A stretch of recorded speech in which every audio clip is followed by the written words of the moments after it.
ওনাকে বড় জরিমানা করেন। জাস্ট সোডা মোডা দিয়ে বানানো চিনি এবং সোডা, এটা আপনারা জানেন। এই দেখেন, আপনারা ছবিটা দেখেন, দেখেছেন কি প্রক্রিয়ায় তৈরি হয় চাচা, আপনাদের কোনো ধারণা আছে? এটা একেবারেই স্বাস্থ্য জন্য অত্যন্ত হানিকর এই গুড়গুলো, বুঝতে পেরেছেন? এটা গুড়ের ছিটে ফোটাও নাই এগুলো।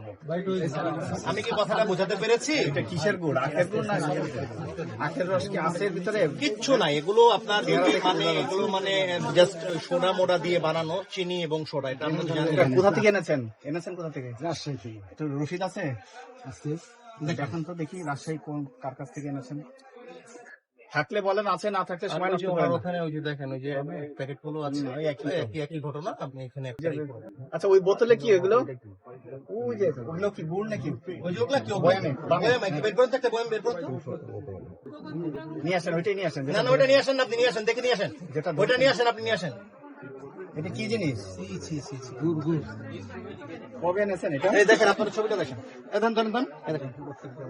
দেখেছেন? এই দেখেন, ওখানে ওনাকে বড় মাপের জরিমানা করবেন, এটার কোনো সুযোগ নাই। কারণ এখানে কোনো মেয়াদ টেয়াদ কিচ্ছু দেওয়া নাই, কোনো কিছু নাই, মনোতরক নাই। এটা কি আপনি নিজে করেছেন? এই বাজার কমিটির লোক কোথায়? ভদ্রলোক একটু দেখাই তো। নাম লিখতে হবে, ওজন লিখতে হবে। ভাই আপনি দেখেন, আপনার এই মুরব্বী এই যে গুড় বিক্রি করতেছে মানুষের জন্য, এটা দেখেন তো। এই আমাদের স্টাফ কোথায়? ওনাকে বড় জরিমানা করেন। এই দেখেন, আপনার কি মনে হয়, আপনি কি বাসায় এই গুড় খাবেন? না কোনো খাবো না। ওই যে সবই উনি আছে ওখানে ওনার ওইটা একেবারে সব